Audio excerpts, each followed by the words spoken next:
Long day lay low.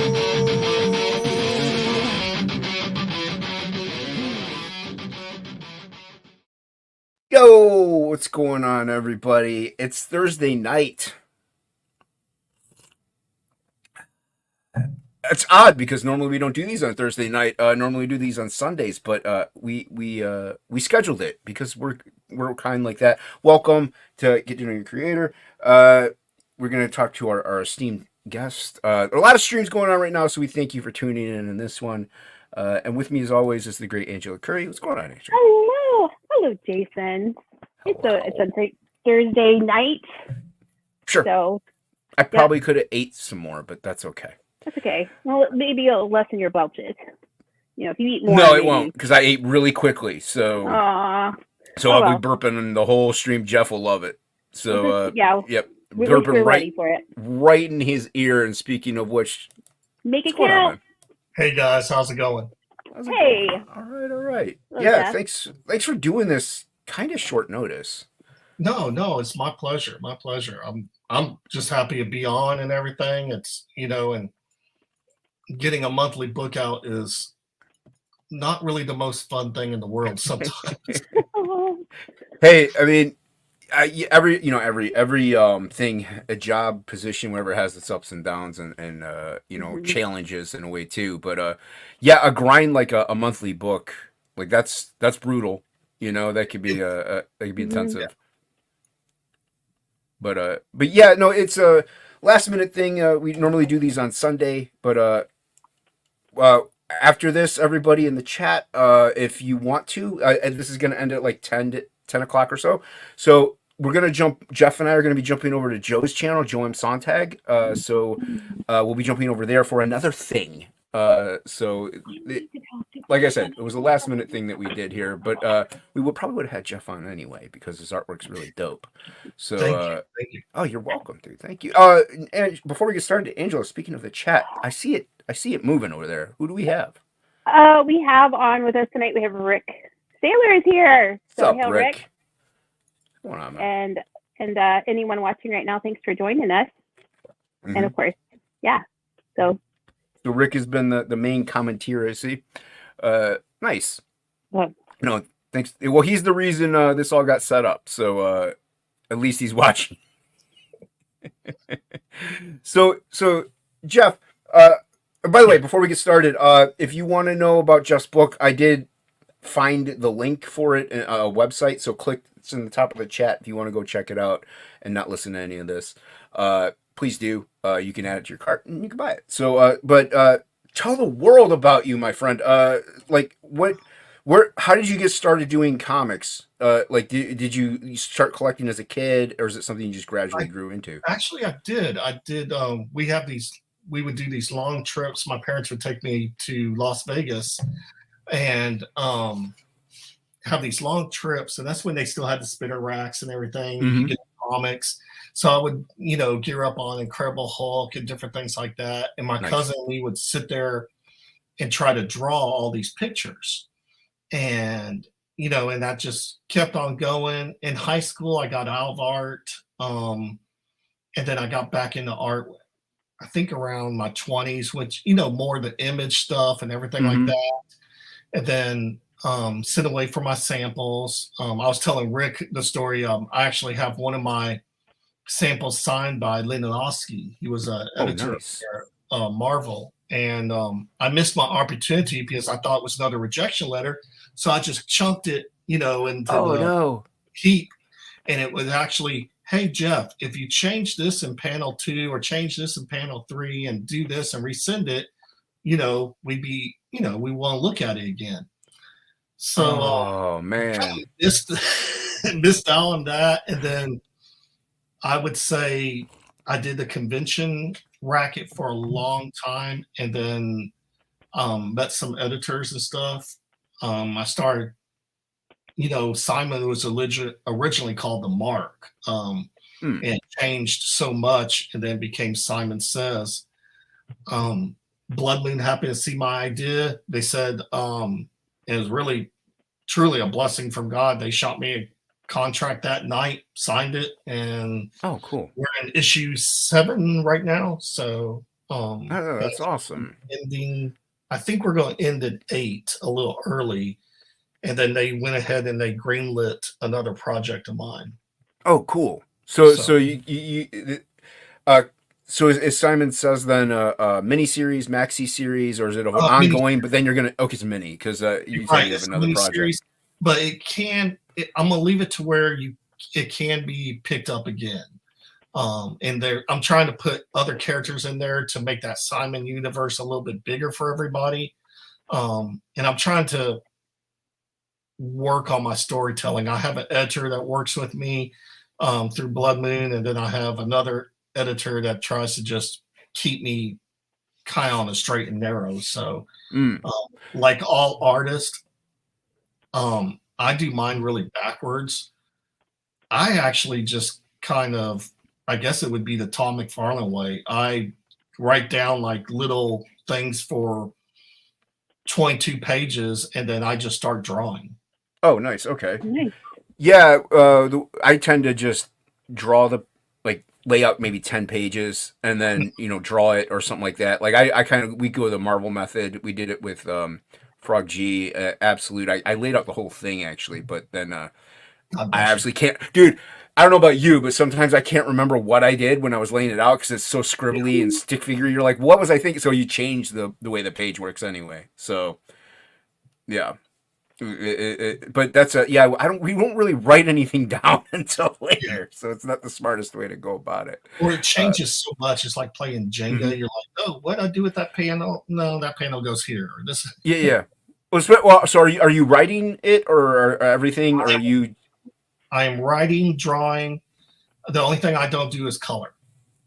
So Yeah, I hear you. Well, Okay. that's probably more of a time issue at that point then, probably. it is. Mhm. Yeah, yeah. Because I mean, I have a cat that's I'm collaborating with. He's the co-creator of Frog, and he's the colorist on the book, and they just take way longer. Like they just do. It just takes longer to color a page than it does to draw it. So yeah, it can be pretty brutal if you're doing the whole thing, and if it's a monthly, forget about it. Like It's interesting because I have a full time. I'm a graphic artist for a t-shirt company and do t-shirts for anywhere from Nike to volleyball to independents, and that's my 9 to 5, and then I work on the book, and I'm like, I don't think I ever see light.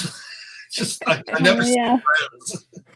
well, I think doing especially a monthly or even in like full indie where it's just like you're working on maybe a year project. Right. I think you have to have a full-time job. Like you have to have a secondary income or a main income, and then that's your secondary because you just you don't know what's going to happen. Like you just don't know what's going to happen. You could have the best book on the planet, and then all of a sudden it just takes a dive. So not your book. What's up, K-pop? Not really the book as much as just the industry goes, it ebbs and flows. Like we've all seen it. And right now we're just on a downward slope. Hopefully it's starting to swing back up. But with sales and stuff, because we're a niche in a niche. You know what I mean? Being in the indie comic scene. So Well, it's so hard to get noticed too in the indie scene. You have so many great books out there. I mean, you're on your second or third book now. Yeah, this is my third. Well, I'm on 3. Yeah. So I mean, there's a lot of competition out there, and there's lots of people that have even got to indies, and they're remarkable artists, and you just see them. They haven't even started their stuff yet. So I mean, you start seeing a lot of people. I still do for their name is Charter Comics. They're indies, and they have a lot of Kickstarters and stuff. I still do a lot of covers for them when I can. Nice. Yeah. But they put out, I think they pretty much put out a book every 2 months or almost every month. So yeah, if you have the staff and the team, you can put out a crowdfunder every month. Like if you have, the only negative about it is like you have to have almost a full staff. You can maybe do it yourself, but it's a lot of work. But if the only negative with having a full staff is cutting the pay. You know what I mean? Like everybody gets their cut, and so the money is less on the back end, but it gets the book out faster, and the quality is still there. So, what did you ever think about doing like a before you got signed on? Did you ever think about maybe like, you know what? I'm just gonna go ahead and try to crowdfund it, or I'm gonna make it myself. I'm gonna print it, do like a 500 copies limited. Like, did you ever think about something that route? I did think about crowdfunding, and I'm kind of kicking myself on that. I think I should have crowdfunded Simon Says because I had so much of it, Mhm. and I think somebody could have, I could have definitely had, 100 something pages, and it'd be crowdfunded, and it would have helped with other expenses. But in a way, I was going to do the print run and everything like that. I'm kind of like all other artists. I'm very all over the place. Mhm. So, um, I was like, oh, nobody really wants Simon, so I kind of put it on the back burner, and then when Blood Moon was like, hey, this is badass, we want to do this, and I'm like, really? Okay, yeah, let's do that. And No, oh no, go Cool. ahead. I don't mean to cut you off. Go. no, you're good. And it was just pretty much one thing after that, and Blood Moon doesn't really regulate me because there's a lot. Nice. My book Yeah. is really mature. It's about a serial killer. It's very much graphic. They really don't hinge me back or anything like that. Now I do get a email every once in a while going, can you just hide that a little bit in the shadow? Well, I mean, with a company name like Bloodling, you would think you could kind of almost get away with anything you want. But they've been Go very Henry. good. They've been very good with me. They've been very great with me. Great company. I mean, they really don't hold me back on anything. Nice. And it's been going really good. My art has progressed a lot too. You start drawing monthly series, you start figuring out, really fast ways to do stuff. So Oh yeah. I can't. Yeah, I can only imagine because like I said, with a yearly thing, or at least it's ideally a yearly thing. Right. You have the time to sit there and just be like, okay, I'm gonna noodle this for like 2.5 hours. exactly. But if you're pumping out a monthly, you're like, okay, I'm gonna noodle this for 2.5 minutes. So yeah, you gotta cut. You gotta know where to cut the corners that don't cut the quality. Well, it's so hard in that area. I mean, I know a lot of artists, and you're just like looking at their art, and you're like, you bitch. You really, you just gotta sit there and do that whole thing, and you're just like, stop it. Especially, you look at great artists. I mean, you look at, Ethan, or you look at Shelby Robertson. Oh, Shelby's insane, dude. He was going to cons all the time, and I was like, dude, just set my table over there so I don't have to. He's got this big wall. I can't compete with any of that crap. Yeah, I wouldn't want to be at a show right next to Shelby. I was at a lot of shows. I was right next to him, or just a little ways down. And I was just like, why? Why do you want? Why do y'all do this to me? So, but yeah, he's a monster. He's a beast. monster at a show. I mean, he is. Well, you should see it. It's just like one person after another, and you're just like, I have great pictures. I think that stems from, like, as you were saying, like if you draw on a monthly book all the time, your speed is going to increase, and then once you get that speed down, you also increase the quality, and the confidence. Like, really, it's a confidence thing, in your dedication to the line. So there's a lot of people who just go like really slow whenever there's nothing wrong with it, but they go real slow when they're drawing because they want it to look perfect and look right. But once you establish that confidence down to be like, okay, well, I could just make the stroke and where it not have to worry about. That's why like digital is a disadvantage because you can control Z all day long. Oh, yeah, digital has saved my life. I mean, my tablet. I'm sorry. I love traditional work, and I love to do traditional work. But the thing is like with digital, I can sit there and go, okay, here's that's a layout. Come back, ink everything.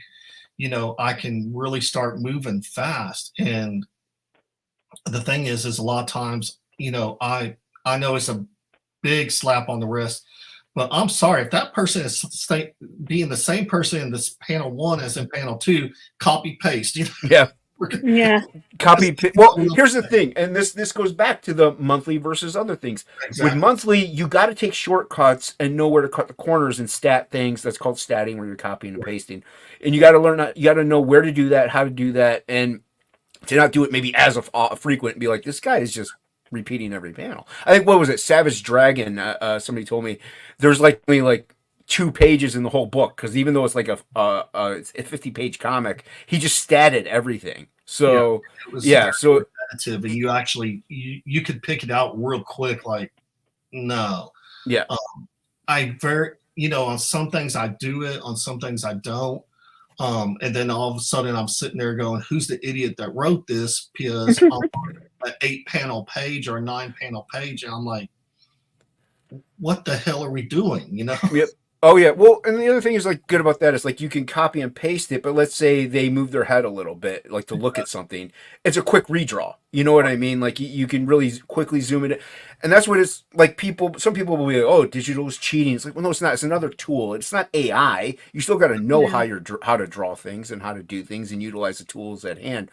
And that's what's great about digital. Actually, is you can. It's a quicker way in instances like the statting, or even like, oh, I drew his head too big. Oh, scale, rescale. You don't have to erase the whole thing. You just scale it back down. So yeah. Well, and you're not going to get rid of the AI stuff. I mean, we have seen it rampant in our industry as far as T-shirts and everything. Adobe is introducing it into their platform, far as their actually software. Photoshop is doing the same thing. Yep. I don't think it's something you're going to get rid of, but I will say you can definitely see a difference in companies that use it and companies that don't use it, because you can really start picking them out. Mainly, I think what my art director is trying to do and what he's trying to accomplish is with our younger artists is, okay, I don't mind you using it. Use it as ideas. I don't want to see it actually. Just use it as the idea. I actually want you to draw, because we can't. I'll be honest with you. You cannot. We're over there in San Marcos and over here in Texas, and we get all the college students come in for graphic art. We don't have anybody that can actually draw. There's very few of us that can actually draw. My boss can. My art director draws wonderful, and it's one other guy and then me. And I think there's one new guy too that draws. So there's 4 of us out of 6. Oh, wow. So, and then they just they can't draw. They cannot draw their head. That's a big thing that my art director and any art director, editors too, will look for is drawing out of your head. Can you draw out of your head? Can you draw me Batman out of your head? Can you draw me Spider-Man out of your head? From memory, you're saying, Yeah. Mm-hmm. Yeah, especially if you want to get into comics. I think also, like, even drawing out of your head, you want to stay consistent with like character design, and you want to have continuity in that regard.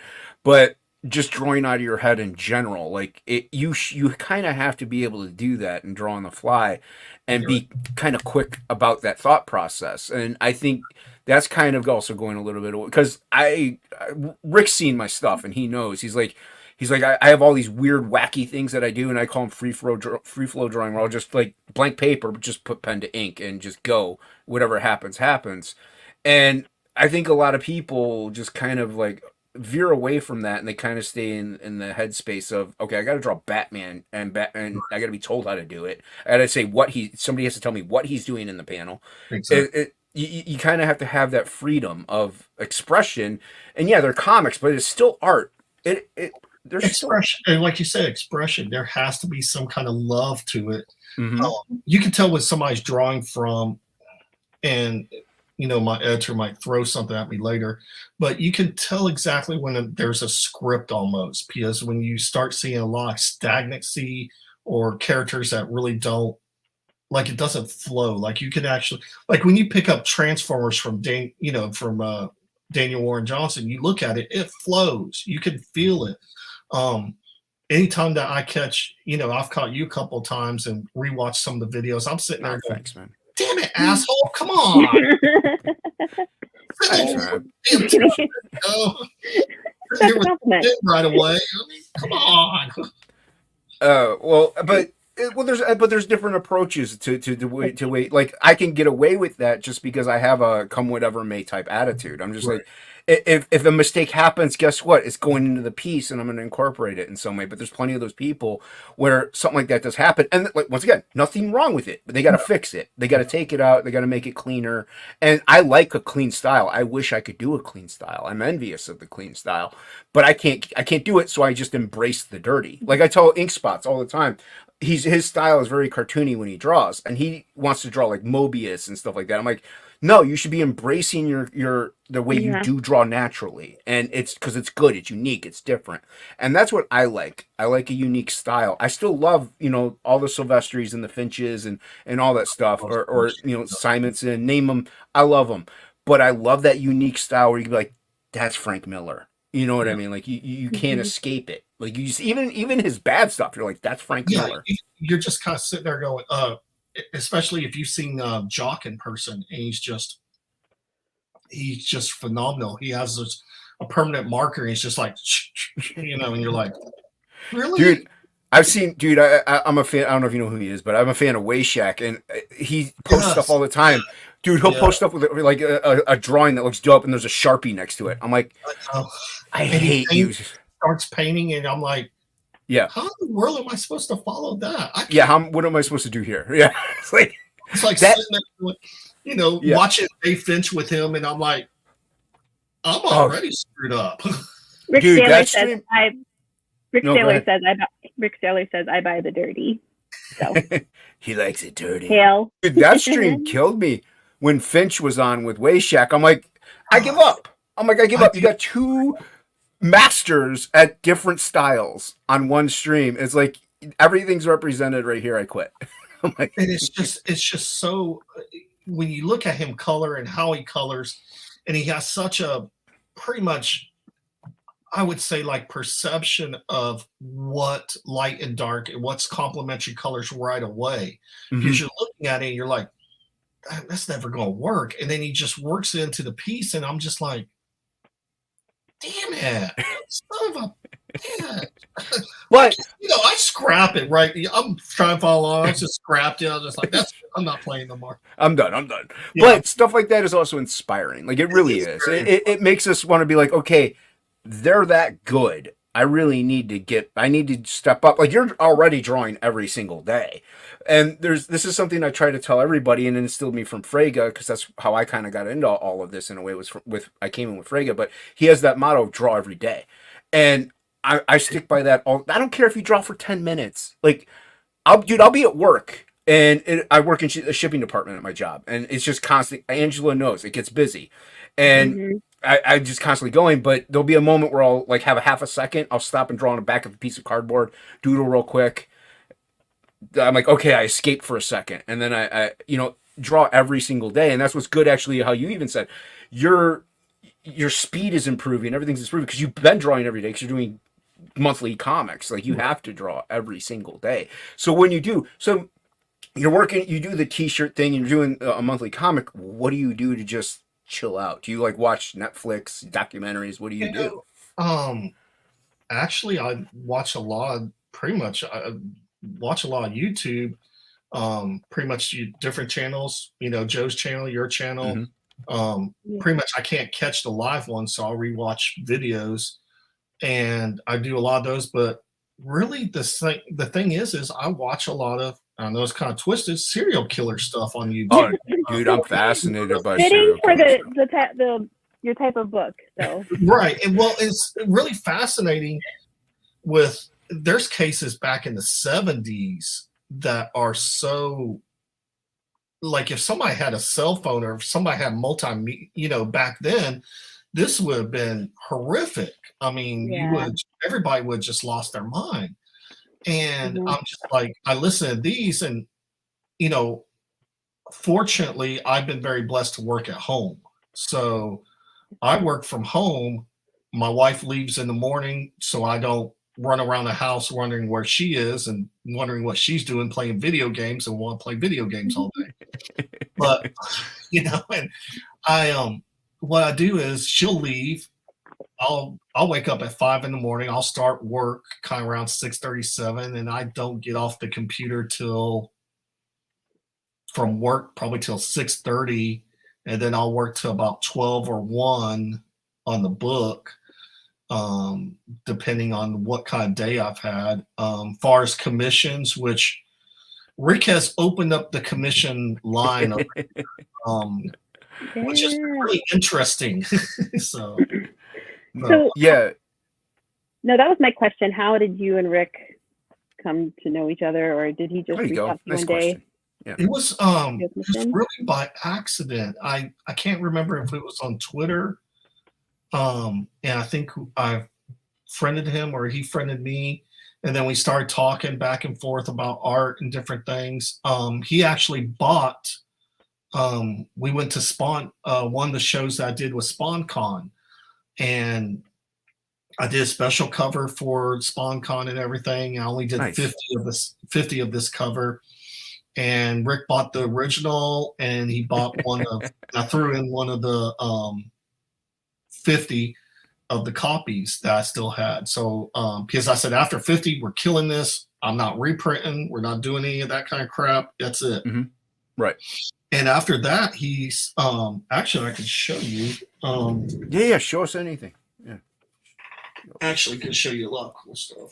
So Rick's next piece is, if y'all can see, is the pit. Oh, he's not nice. Wow, my goodness. Yeah, this one is brutal. I'm trying to finish up for, and I have a darkness that I started, and then the next one, this is almost finished, the Rogue. Ooh, that. Very nice. There's lots of white paint, and there was a lot of anatomy books cranked out. This one has not been sold yet, but I have. Oh, it's beautiful though, dude. Yeah, thank you. I had a couple of people ask about it, and then I have a Lobo. And K-pop is a huge Lobo fan. She's Lobo. In the chat right now. So let me ask you this, Jason. Do you do? So there's a couple ways. Where are you, Mr. Lobo? So I don't know if they'll show up on camera. Oh, okay. It's penciled out.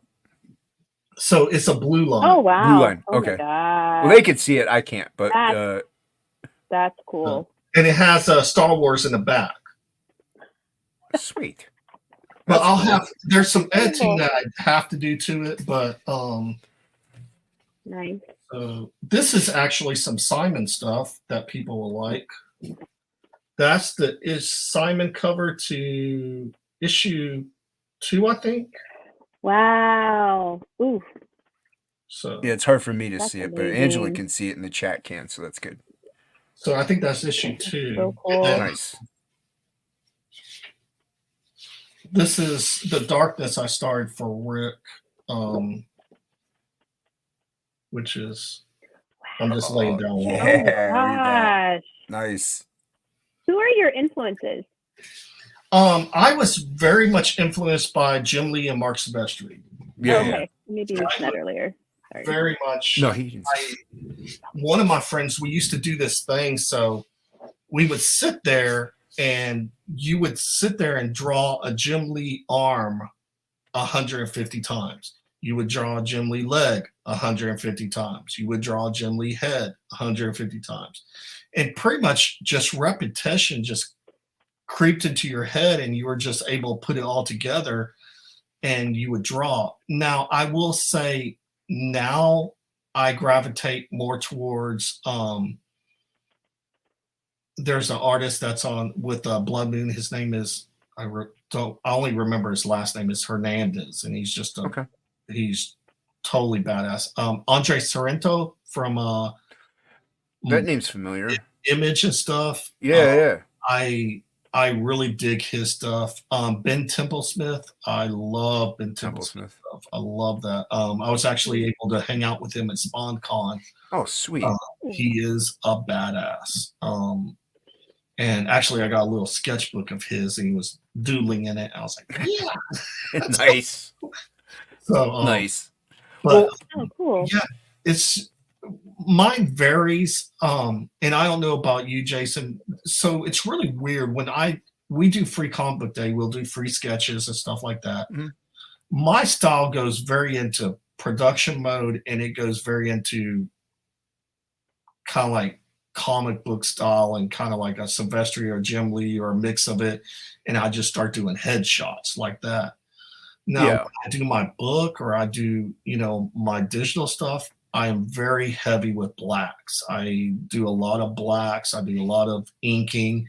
I do a lot of negative space, chipping away, stuff like that. I really dig.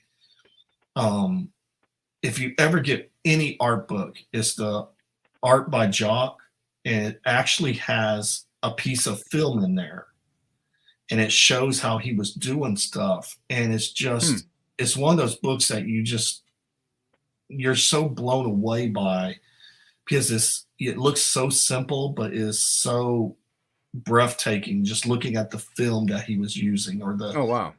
different things that he was using, because there's like a piece of film in there too, and how he was changing it, and it's just one of those things that you're just kind of like very inspirational far as art. Simon Bisley, Bisley. gosh, Bisley is a monster. Yeah, he's a phenom. When I started sketch cards, is it Joe Kite? I hope I'm saying that right. Joe Kaido. He was on sketch cards too, I think, painting some of them. And then I forget what the other guy's name is. Yeah, I don't know. But I've done my sketch card duty. So and I'm still doing it. So yeah. Well, the sketch cards are great because they're kind of, especially if you have like a one-off, like an original sketch card, they're affordable, for people, for original art. Like if you can't afford the $500 11x17 pinup, you can afford maybe a $40 or $50 or $60 sketch card. Exactly. So well, and I'm still doing them good. for like Marvel. I quit doing Upper Deck. I just got signed. I'll go ahead and let this one out. So I just got signed with Transformers. Oh, nice. So congrats. Cards. Yeah, congrats. I actually just got those in. Hey, what's up, creators? And then I did Star Wars for 3 or 4 sets, and I think I did Stranger Things and Turtles and different things like that. They actually pay a lot more than they used to now. When I started off, I think it was like $2 a card, and usually you had about 2 weeks to turn in 90 cards at times. Oh, geez. Yeah, that's pretty brutal. Yeah, that'll make you learn a lot about your art right there. Yeah, really, man. Well, yeah, because my eyes are so bad, I mainly just do it like I'll take my phone and I'll just use the camera. So a lot of mine get time lapsed actually just because I have to have the camera on anyway. So I use that to zoom in so I can actually see what I'm drawing. Otherwise, because the cards are so small, the lines get smaller and things start to interconnect. So if you're pumping out 90 of them, like in 2 weeks, everything looks the same. Everything looks the same. Everything looks the same. It's like, did I just draw that? Well, that's what you were saying. Like, also, you do like primarily head sketches or something whenever you're like free comic. But it does go back to that. Like, if you're out there doing that, you're like, didn't I just draw this head? But they kind of do start to be the same because you can only draw a head in so many different positions. You can only do so many different poses of characters. Like you can. There's a reason why Wolverine is always in the same pose he's in half the time and walking forward with his claws out. It's not that they're tracing it. It's just that's how he is. So that's how that pose is. Superman flying, like eventually all these things are gonna Superman flying or Hulk punching, whatever. Like but these are gonna incorporate into like if you have Colossus punching, like didn't I just draw the Hulk like that? Yeah. Could have sworn I did. It's like you listen to people. I did. Sorry about that. You listen to people like Jim Lee. Jim Lee says, "I'll do a 3/4 head all the time." Mm-hmm. 3/4 head all the time. Sylvester, I think, almost does the same thing, 3/4 head. And they do it. It's just like that. Adam Hughes, and you really start watching these people. Adam Hughes, he does a really simple one: circle, triangle, and then it's slash slash, and then it's done pretty much. I Yeah, mean, it's yeah, not I've seen it. Yeah, I've seen his sketch covers that he's done it because he was doing like $100 sketch covers. You're like, oh, it's great. You could get Adam Hughes for $100. I'm like, yeah, that is good. But then I saw it. I'm like, well, this is actually super fast though. Like this guy knows he can crank like out 10 of these in 8 minutes. Like it's no problem for him. And like you said though, and I'm not knocking it in any way. Like he's built up the years and years of experience to do it, but it's not insanely like detailed. But Adam Hughes isn't insanely detailed anyway. But it's not insanely detailed, if you know what I mean. And like 3/4 view head, Jim Lee, like and he's right though. A 3/4 head view, you can make lighting look striking and stuff like that. So you can make it a little different in certain regards. Just on Tag is here. Hail, Joe. What's up, Joe? Good to see you, man. We'll be hopping over to Joe's channel in about less than a half hour here. So everybody go over there right now and subscribe to Joe if you're not. Also, Henry Bemis. Oh no, what does Henry say? Oh no, go ahead. You first. We'll go back into this later. Hate it when you do that. No, I was just gonna say, if you want, make sure you hit the like and subscribe here. Also, check out Simon Says. I have it pinned to the top of the chat and a link below. Also, is along with Jeff's Twitter. So what does he say? Nice going. To be fair, most of Hughes circles involve boobs. Oh yeah, well I'm not mad about Carry that. on. But no, like the 3/4 head view, you could do cool stuff. It's funny, Shelby. Like I bought a Batman off of him. And a sketch cover, and like a week later, he did another Batman, and it looks almost identical. Like, well, because you get into like you said, you get into that either that habit or that rhythm, and it's just pretty much programmed into you. Like, you listen to somebody go, "Hey, we're going to triple highlight or triple shadow or triple highlight this character," and I'm like sitting there going, "What are we doing again? How'd you?" Yeah. I mean, and you're talking about and I'll be honest with everyone. I definitely took art in college. I flunked out. Did not understand all that.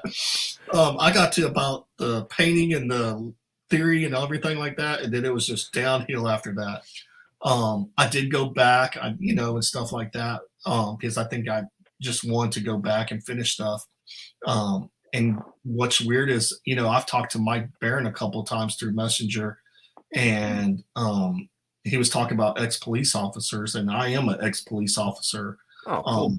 And it seems like there are a lot of us that come to the art scene, and that's kind of what I did after I got attacked really bad. I came back to art, Oh, geez.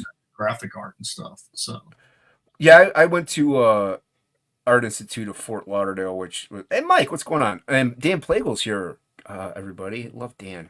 Oh, Dan. Yeah. No, but I went to the Art Institute, but I went 2003 before it ended up being a college mill, but it did end up while I was going there being just a mill. So fortunately, I had great teachers. But I tell everybody, you don't need to, if you're an artist or you want to be a comic artist, graphic designer, whatever, you don't need a degree. Like they don't care. They just don't care. Well, and I'll be honest with you, out of where I work, we have, I think, 3 or 4 that have degrees. And I hate to say this, but they don't know their ass from their head. Yeah, checks out. It's just, they don't. There's something that you learn. Screen printing, I think of screen printing as art. There is something with screen printing that only my art director could teach me.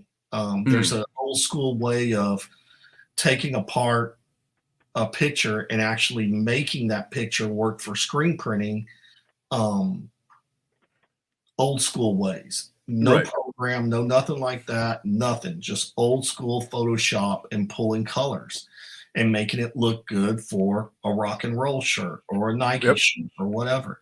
And I think that's something that you cannot pick up at any school. And actually, they don't teach it. They try to make programs that do it, and none of the programs, they do a pretty good job, but they don't do a great job. Well, I work the job that I have actually where I work. They do heat applied transfers. They make the transfers for the heat applied transfers for shirts and stuff. So we actually do handle the NFL, like all their names and numbers and stuff. That's like what we actually do. This, but we do other things too.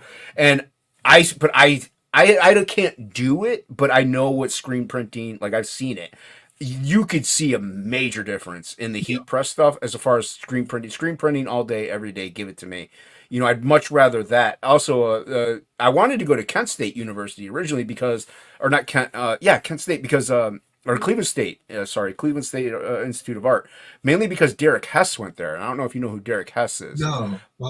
He did a lot of art and posters for local anyway for major bands, Pants area, and he would do art for him. And then he got into like doing the screen printing, and he's a fine artist. He's done a couple comic covers, but Derek Hess is amazing. He's very good, and I wanted to get into screen printing because of him, because that's kind of how he started off, screen printing posters for bands like that would come locally in the area. So What's that what was that on the door that you were pointing at? So this is, I can't remember the artist's Right. name, but this is screen printed.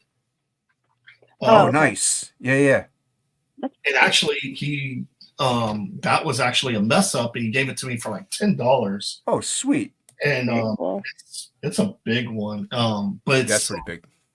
Ghost in the Shell. That's what it is. But I love the screen printing. You don't see a lot of screen print posters, and it's not really hard, but it is, unless you're doing it with a press. If you're doing it by hand, it takes a while. It does take a while. Yeah. But I've seen guys, I can't remember the guy's name. He does the Metallica posters, and they're just inspiring. You're just Well, I have one, but it's by Wayshack. So so yeah. But I don't know who I can't normally remember does the them. guy's name. All he does is pretty much screen print posters and Metallica covers. I think he did some Tool, and he did some. I'll send you. Well, Alex Gray does the Tool artwork. Does he do all the Tool? Because I thought Alex Gray did the most, like the new, like from was it from Lateralis up was Alex Gray. Adam Jones, the guitar player, he was kind of key on it on a lot of their stuff. But yeah, so he's kind of the art director of Tool, I guess you could say. But yeah. But I know Alex Gray, the guy who did that stuff. Right. He does all theirs. So I don't know. I mean, there might be other. I'm sure Tool's used other, so is Metallica. So yeah. It's so, you look at their art and stuff. I mean, it is, and I think that's where my heavy blacks and everything really come from. Is you just look at their line work and their blacks, and you're just like, it's breathtaking. I mean, it's you can see why that's $50 to $100 poster, or you can see why it's so, definitely so much and everything. And I think, I personally, I think the AI thing is kind of a good thing, because you're driving up the market for original art. There you go. Yeah. You're driving market up for original art that we haven't even seen in a long time. Original art, I've seen people's original art start going for 1,000, 2,000, 3,000. And these are guys that are just starting off, or just starting to really get into, major books like at Marvel or DC or something like that. Their originals are really starting to climb up there, and you're starting to see a lot more people do original art or original pages, because you're starting to get that demand again. I think it was around in maybe 2000 something, where you start seeing that real climb of original art. And now you're really starting to see AI is definitely helping original artists, I think, in a lot of ways. And the reason I say that is because when an artist can turn around some serious art and really get paid what he's worth, when you can start selling those pieces for 1,000, 2,000, 3,000, or you start getting into those numbers, that's when, let AI do what it wants. It's still going crappy. Yeah. no Well, matter what. And you I still also have, you go still ahead. have what? You still have that original art from an artist. You still have, you're never going to replace that. You're never Right. going to replace that Not at feeling. all.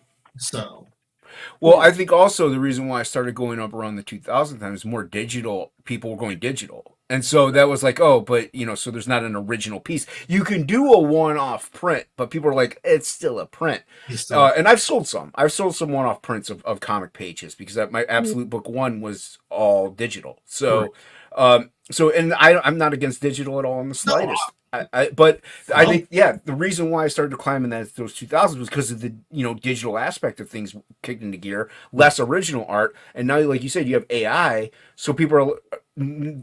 I'm not saying artists are really using AI in the comic world as much, but they're starting to be like, well, they could. So traditional art is going up. Plus, you also have now digital artists being like, I kind of want to draw traditionally now because AI is there. So it's kind of a good thing, and I can see your way that it is a good thing. But it's got, like we said, everything's got a pro and con to it. it does. And that's the thing is I think a lot of the, I think when a lot of people, and John Malin, he's strictly digital like I am most of the time.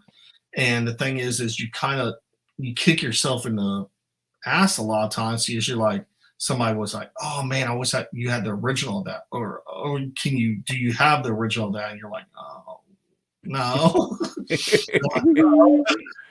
Well, But no, it's it's nice. It's nice to have an original. it is. It's real nice. So I have one from Norm Rapman that inked a piece. I forget who the penciler is.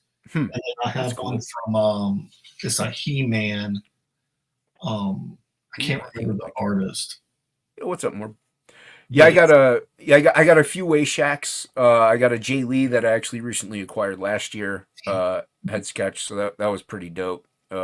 So yeah, it's nice to have, like, even if it's a little collectible, like $60. It's nice to have that little traditional thing. It's like I said, even though if it's like a head sketch of Batman, it's still art. Like, it's still, you have to learn processes and how to do things, what tools to use, what techniques to use, who influences you. Like, you have decades in that Batman sketch. So it's an actual art form. There's a lot of people are like, oh, comics aren't art. It's like, you tell that to the artist. Yeah, tell that. I mean, you look at Bisley, or you look at Jock, or you look at David Keith, Mack, or Keith. Yeah, right, exactly. And well, David Mack, I actually before Mac David is dope. Became popular, I have one of his original pieces. Oh wow! Before he became real popular, and I bought it when he was before even he started doing kabuki or anything. Oh and wow! I have it in the corner over here framed. And when it came in, I was like, I thought that was just a thing, and I didn't even realize how much money I spent, but it really wasn't an insane amount, but back then it probably was. Probably. But yeah, that's a piece I treasure. And I've seen him come to Austin a couple of times because he actually, I think he used to teach, or he did these conferences over there at St. Edwards, I think. But he talks about painting on doors or painting on plywood or anything like that. And I'm just like sitting there going, oh, he's full on mixed media. Yeah. Yeah. And it's just unbelievable. It's inspiring. It's very inspiring. Very inspiring. I mean, when you get a piece like that, you just don't know what to do or how to even. Well, especially looking at his early kabuki work. Like, I have the kabuki, what is it? Blood, like Full Blood, I believe it is. I have the, but it's line work. It's all line work. There's no color to it because it's in Caliber Press. They did black and white. So, but once you see him then advance it to the watercolor covers and the mixed media cover, you're like, holy mother, where did this guy come from? Almost like the line work was already good, and then once you see his like painted stuff, you're like, this is insane. But even before him, you had people like Sienkiewicz and stuff who were experimenting full on. So you could see how he incorporated the Asian aspect to a lot of things. But yeah, dude, I love David Mack. He's so amazing. Jim Mahfood. I'm familiar with him. Oh, Girl Scouts. He draws Girl Scouts for excuse me, Image. Okay. He did I've never some. heard of that. I'll have to check him out. He's a crazy. He has this style that is just insane. It's graffiti mixed with art. Oh my gosh! Wow, that's incredible. He's just one of those artists that is very humble artist, very just insane. I think he's got a new sketchbook, ballpoint drawings or something. Oh, I love ballpoint. Yeah, he's one of those. He got me into this pen right here. I don't know if y'all can see that. Hold It on, has I can make it embiggened. Hold on, I gotta find you. Where are you? You're right here. I was gonna say I could do that. You I can like do it. watching Okay, it. go ahead, make him big, please. I just removed him. You're moving me now. Angela. It's a I flat. have to do that some other time. It's a flathead pen. It's just a flathead pen, and it's a calligraphy pen. And this pen will get you in so much trouble. It's flat, and it's I think it's like $11 or $12. They have refills for it. It's just something else. It's crazy to ink with. My food was using it. Jock uses one, and I was like, I'm going to play with that. And I actually use it on chains or for texture on the pen. Nice. When you drag it dry, it actually almost looks like rust. It actually actually has like these mini lines that come out of it, kind of like a fade, and it looks like a rust to it almost. And it's a cheap pen. It's not that much. And it's one of the things that it's really cool.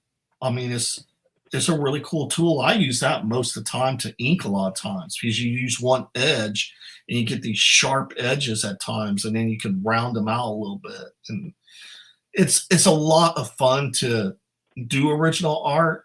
And Rick is getting me more into doing commissions and doing original art when I have time. He's still going to be waiting a little while for that one. I did do, if it is here, might not be here. Yeah, he commissioned me to do a couple of things. He's going to be waiting on one of them because I accidentally turned it. I was going to say it's close to 10 o'clock too, by the way. I don't know. I'm keeping an eye on it. Okay. Yeah, I accidentally turned it into a triptych. So I was like, yeah, you're going to be waiting a little longer. But I mean, it gets. Well, it's fun. We start having fun with them, and then the next thing you know, it's like, oh, I went overboard, but you're getting your money's worth for sure. You know. So, this is a learning process right here. So that's a thing. Oh, cool. So and that's just one. I'm trying to do what. I don't remember if you remember that one show with David Finch, but it was more of when they were layering the acrylics. He did the Green Goblin. Was it the Green Goblin one? It might have been the Green Goblin one. And I'm trying to do kind of the same principle with this thing, though. So I'm trying to layer, and that was my first layer, and then a little bit just of quick inking to tell where everything was. And then I'm going to try to do multiple layers and see if I can get the same kind of effect or close to it. So, yeah, I mean, working with color stuff like ink spots, he does traditional stuff and everything like that, and what he can do with paints is phenomenal, like watercolors, acrylics. He's amazing, but it's a lot of layers, and it's a lot of time. So he does a great job. Like Angela was saying, it's the top of the hour here, but we are going to show this. We don't have a video, but that's fine. We don't need no stinking video. We don't. There you go. There you go. Simon Says, let's talk real quick about Simon Says. What's it about? Well, Simon is basically a guy that was in a mental hospital, and he thinks that he hears demons.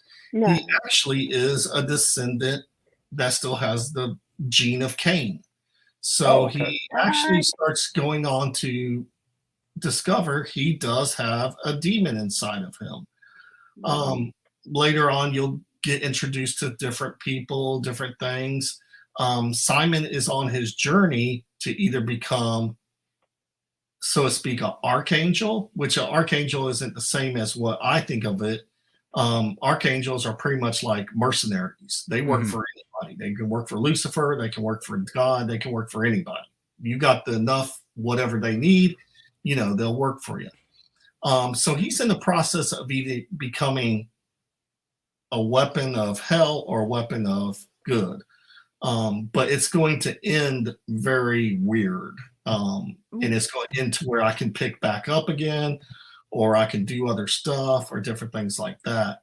So, it's basically his journey, and you'll see his journey go into different places, different people get introduced, different things get introduced. Basically, I'm trying to build something, like my editor said, build a world to where I can spin off with other characters. Nice. It's smart to do. Yeah. So that way we have a lot more to do and a lot more to, kind of, that's how the other series, which I have to make sure all my ducks are in order, but it's pretty much, if I can get away with it, will be bippity boppity boo. Nice. And it'll be a twist on pretty much granting, like Cinderella, it'll be granting a wish, but it'll be very dark and twisted. So nice.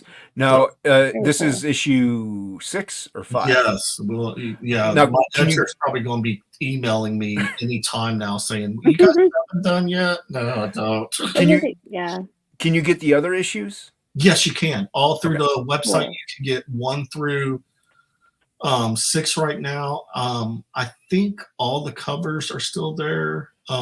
Personally, my favorite is issue 5. I love issue 5's cover. I think I outdid myself for issue 5. I just love that cover. And then I think what else other issue I really did like? I think issue 7 everybody will like once Dan colors everything. There's a lot of negatives. Or 8, I think it might be 8. But $4.99 is a really good deal. Oh, sorry, Angela. Yeah, $4.99 is a great. Yeah. $4.99 is amazing. 28 pages. That's great. Yeah. Kemp is coloring it. Dan Kemp is covering pretty much all my covers, unless we have some guest artists. He did that one right really there. Good. Now, my inside colorist for the first 2 issues, I really wasn't happy with. Now, from issue 3 to now, I'm very happy with the colorist. Nice. I would butcher his last name, so I'll just call him Vegas. He is a wonderful colorist. He very much adds a lot to my style. When you find somebody like that, and it's like our chemistry just works. I don't even have to give Agus a script. He automatically knows what I need to drop in there. Nice. Or what he needs to drop in there. Right. And he just makes every scene. He really works with the blacks. He works with everything. It just looks really, really good. Very, very important to have a colorist that knows how to, enhance your stuff. Like that's and not take away from it. So I was very fortunate in having ink spots, and like if you look at Billy Basco and Gobble Girl, like phenomenal. Like so you sometimes you get those, even Ritter and Van Sciver. Like sometimes you just get those combinations that just mesh. Yeah, I haven't seen anybody color Ethan stuff as good as Ritter. He does a great job. Yeah. Mm-hmm. I remember Ethan back then when I don't know if you remembered all the Granito stuff that was happening back then in the day. His last name was Granito, and Ethan was way before I think the YouTube stuff even, but Granito was stealing everybody's art and going to these shows. And Ethan I know what you're talking about now. Yeah. That's what I remember Ethan back then. That's what I remember him from. Yeah. And it was just like, and I might have seen him at a show, but I don't think I actually got to meet him. Bill Tusi, I got to meet him great Mhm. guy. Oh, cool. Yeah, Davis. Bill's great. Billy's Yeah. great. Shane is like the nicest person. Yeah, I've been on a stream with Shane a couple times. Great, Yeah. really nice. Great. I've been on. To me, I still love him. I mean, he's all heart as Dan Frega. Like, Oh yeah, Dan is. You can't beat yeah, Dan. I mean, can't beat Dan. and he's one of the image guys that went so far in his career. I mean, he went through all the storyboarding. He does so much with storyboarding. He knows Still doing so it. much. Yeah. I mean, if you could crack open his head, if he could just give courses, you could just learn so much. Because Without a if you doubt. see his art when he was at Image, and you look at what he does now, it's so you can still see the influence, but there is so much that he puts into it. He definitely advanced immensely throughout his Immensely. years. Yeah. So, everybody go check out Simon Says. Please do. Yeah, link is pinned to the top of the chat in the description below. We are like running into Joe. There is, just so you all know, please go over there because Mr. Jeff will be revealing something that has to deal with Absolute. So we're going to reveal it over there rather than here. So please go over there right now if you want. But before you do, Angela, do you have any last questions? Does the chat have any last questions? I just was curious, is this book also offered digital or is it only offered paper? I don't know how Blood Moon does that, but okay. I am looking into, and I'm trying to spread the word. One of my wife's friends had this Amazon thing where you can actually do your books through a Kindle, and it will actually kind of make your book into a Kindle, and you can sell it through Amazon. So I'm looking into that, and I'm going to start on a lot of Kickstarters. I'm going to start offering other creators issue 1 or something like that they can put in their Kickstarter. It gets me more word of mouth, but it actually gives them something to hand out free too as digitally. So I'm trying to get with other creators and say, hey, here's my issue 1. There's some cool art in it, and different things like that. Maybe a different cover or something like that they can download digitally, and it could actually help out their campaign and help me out a little bit. Nice. Yeah. It's always something to think about. As of right now, I like the tradition, just straight on print, but digital is another thing maybe later in the future for us. So is there any more questions in the chat by chance? Because I have one last question for Joe. I don't see any, but yeah. Okay. One last question before we go. If you can work with anyone, living or dead, who would it be? I would say Jock. Nice. I really would. I think he's one of those artists that really understands everything when it comes to drawing and concept. I think he's one of those people that just we don't see enough of. I think he's one of those that really contributed to everything from traditional art to painting to even movies. So I think it's one of those. That's the one person I'd love to work with. Nice. Good answer. Different person. I like it. Yeah. Angela, thank you for co-hosting. Jeff, thanks for coming I'm glad on. I could join on. This was fun. Yeah. I know you're occupado. Thank you so much. I really appreciate this. Thank you. Thank you. Everyone in the chat, jump over to Joe's channel. And thank you guys for coming in. Click that like and subscribe. And thanks to everybody swinging by. Check you later. Yeah. Long they kill me.